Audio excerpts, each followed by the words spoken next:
Welcome to the deep dive. Today we are attempting to, well, get our heads around one of the world's great political paradoxes, the Constitution of the United Kingdom. You often hear it called the Constitution that doesn't exist. Yeah, that's the classic misconception, isn't it? The Mhm. UK absolutely has a constitution. It's just not all packed neatly into a single document like, say, the US or German one. Right. So our mission today really is to show you exactly where this uncodified constitution lives, in acts of parliament, in court rulings, even in really old customs. And as we walk you through these different sources, we want to invite you, the listener, to do a little mental exercise with us. We're calling it building your own constitutional bag. That's a great way to put it. Every principle, every feature, every value we talk about today is like an item you can choose to pop into your bag. So you get to decide what matters most to you. Exactly. What do you think is the most vital feature of how a country should be run? What tool is essential? By the end of this deep dive, your own unique bag should give you a sort of blueprint for how you think power in the state ought to operate. Okay, so let's get down to basics first.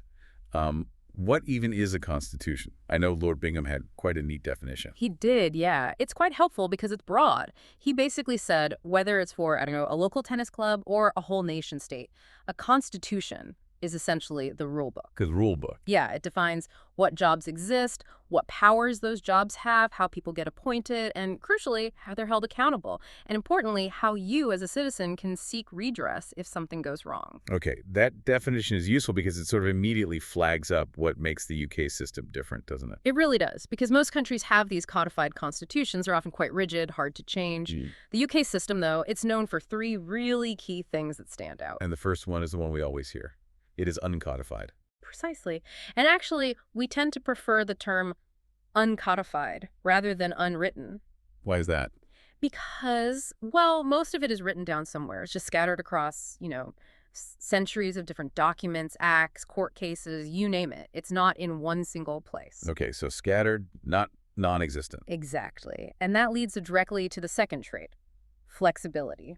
And this is where, filling your constitutional bag gets really interesting, maybe even a bit tricky. Right. Tell us why flexibility is such a core feature and maybe why it could be seen as, well, risky.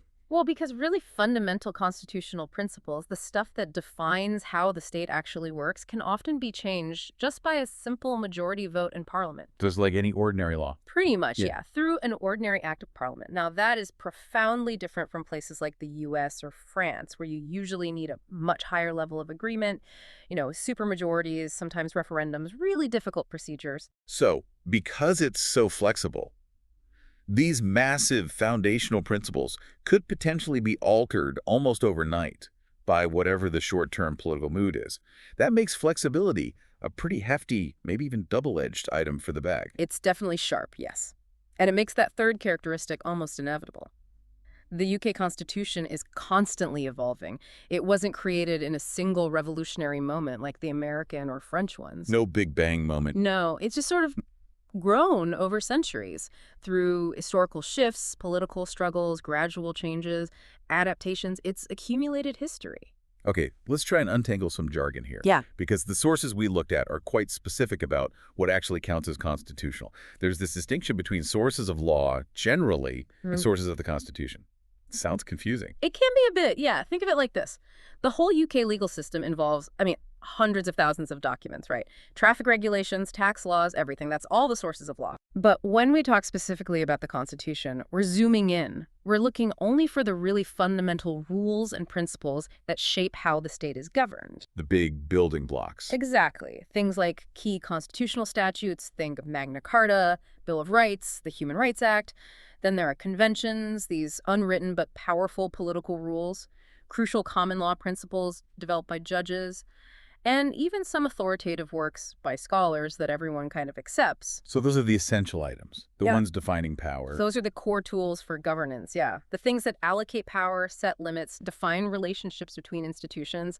That's the stuff you need for your constitutional bag. Right. Speaking of essential items in the bag, Yeah. traditionally scholars talk about three sort of fundamental principles, like pillars, that underpin everything else. What are they? Yeah, the big three are generally accepted as, first, parliamentary sovereignty.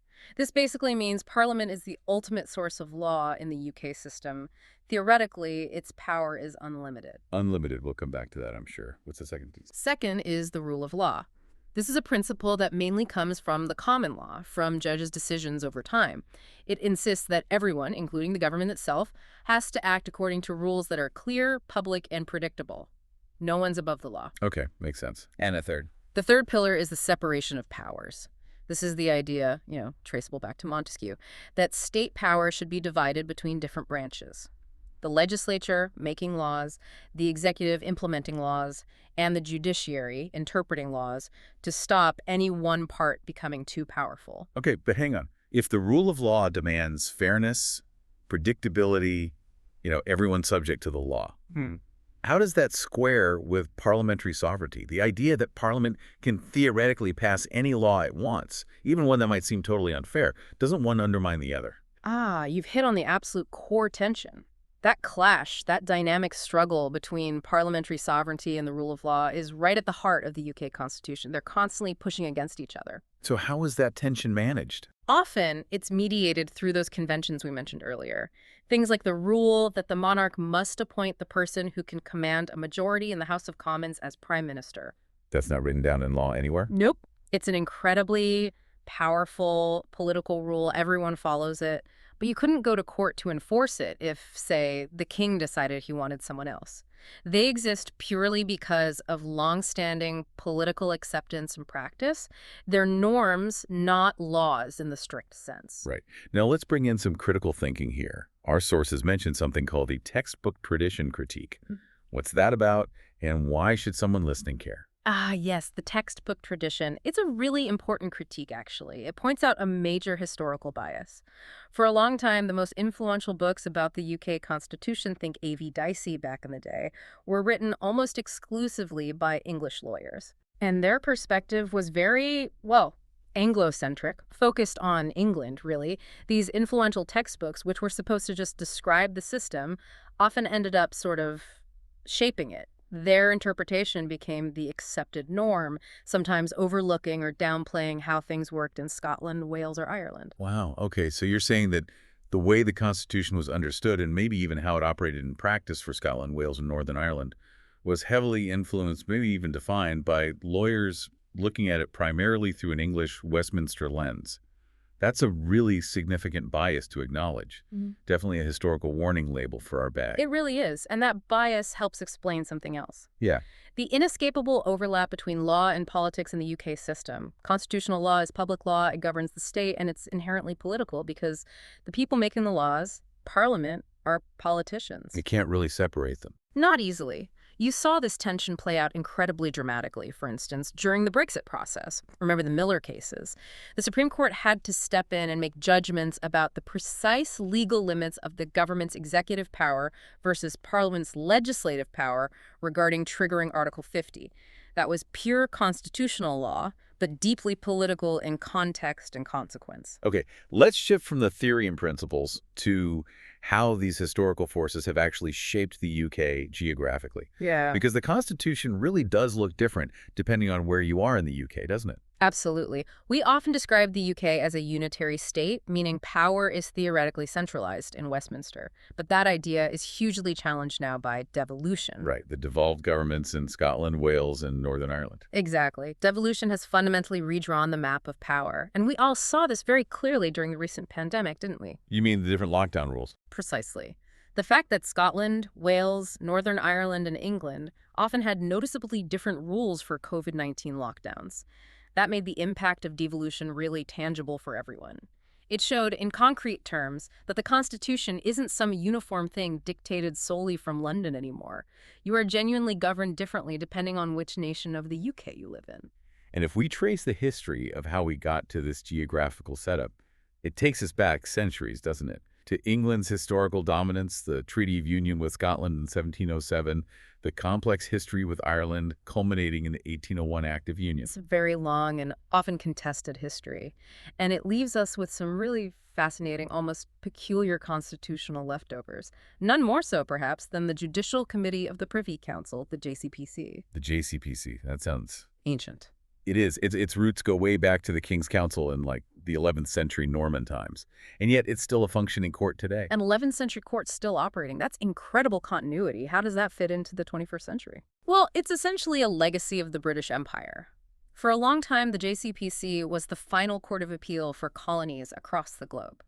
Most Commonwealth countries now have their own Supreme Courts, but the JCPC still acts as the final appeal court for quite a few Commonwealth nations, and also, importantly, for the UK's own Crown dependencies like Jersey, Guernsey, the Isle of Man, and the remaining overseas territories. So it's like this strange legal bridge connecting medieval England to modern island nations thousands of miles away. Pretty much. It's a truly bizarre and unique historical artifact still embedded in the modern Constitution. Definitely an unusual item for our constitutional bag, representing that deep, deep history and global reach. Speaking of history, we should definitely toss Magna Carta from 1215 into the bag, too. Okay. A lot of its original content was about feudal disputes, but its symbolic power, its constitutional significance is massive, right? Oh, absolutely huge. Forget the specific clauses about barons and fish weirs for a moment. The enduring principle Magna Carta established, the one that resonates down through centuries, is that no one is above the law. Not even the king. The foundational principle. It really is. It's the absolute bedrock of the rule of law principle we talked about earlier. So how does the modern judiciary, the courts today, actually uphold that principle, especially when you've got this powerful idea of parliamentary sovereignty looming over them? That's the crucial role of the judges. They interpret and apply the law passed by Parliament, they administer justice day to day, and they uphold the rule of law primarily through a process called judicial review. Judicial review, that's where they check government actions. Exactly. It's the mechanism where judges scrutinize decisions made by the executive government, ministers, departments, public bodies to make sure they've acted lawfully, rationally, fairly, and within the powers that Parliament actually gave them. But there's a big catch here, isn't there? Mm-hmm. Unlike, say, the U.S. Supreme Court, UK judges can't just strike down a law passed by Parliament if they think it's unconstitutional. That's the critical limit, yes. It comes back to parliamentary sovereignty. UK judges cannot declare an act of Parliament itself invalid or unconstitutional. So what can they do if they think a law clashes with fundamental rights? Well, under the Human Rights Act 1998, if they find that a piece of primary legislation, an act of Parliament, is incompatible with the European Convention on Human Rights, they can issue something called a Declaration of Incompatibility. A declaration of incompatibility. What does that actually achieve? It doesn't cancel the law. Think of it more like the judiciary raising a big red flag. They're saying, Parliament, we think this law you passed conflicts with fundamental human rights standards. It puts political pressure on Parliament to reconsider and maybe change the law. So it's like a referee pointing out a foul. They highlight the problem, but only Parliament, the team captain or rulemaker, can actually change the rules of the game. That's a pretty good analogy, actually, yes. The judges can signal incompatibility, but ultimate legislative power rests with Parliament. Okay, it's easy to get lost in acts, principles, and history. But ultimately, the Constitution isn't just theory. It shapes, defines, and sometimes profoundly impacts individual lives. And how people view the system is often shaped by their own experiences with it. Absolutely. Abstract principles meet concrete reality. Let's look at a case study then, one that really brought home the human cost when legislation and its implementation go wrong, the Windrush scandal. Yes, the Windrush scandal is a truly stark example. Take the story of someone like Anthony Brown. He moved from Jamaica to England with his family when he was just 6 years old, part of that generation invited to help rebuild Britain. A British citizen, essentially. He certainly believes so, grew up here, worked here his whole life. But decades later, partly because of the wording of the Immigration Act 1971, and then much more recently due to the hostile environment policies, the system suddenly treated him and many others like him as an illegal immigrant. He was denied rights, health care, and even faced deportation. That's just horrifying. It shows how a change in law, perhaps not fully thought through in its consequences, combined with how it's implemented by the government, can just devastate lives. What's the constitutional nugget we should pull from this for our bag? I think it's a powerful and quite sobering reminder. It shows how an act of Parliament, that's the legislature, and the way it was carried out by a government department, the executive, directly impacted an individual's most fundamental rights. The right to live in your own home, access education, work. And it connects back to the rule of law. Definitely. A key aspect of the rule of law is legal certainty. People should be able to know what the law is and how it affects them. The Windrush generation were often completely unaware that their legal status had become precarious due to legislative changes they knew nothing about.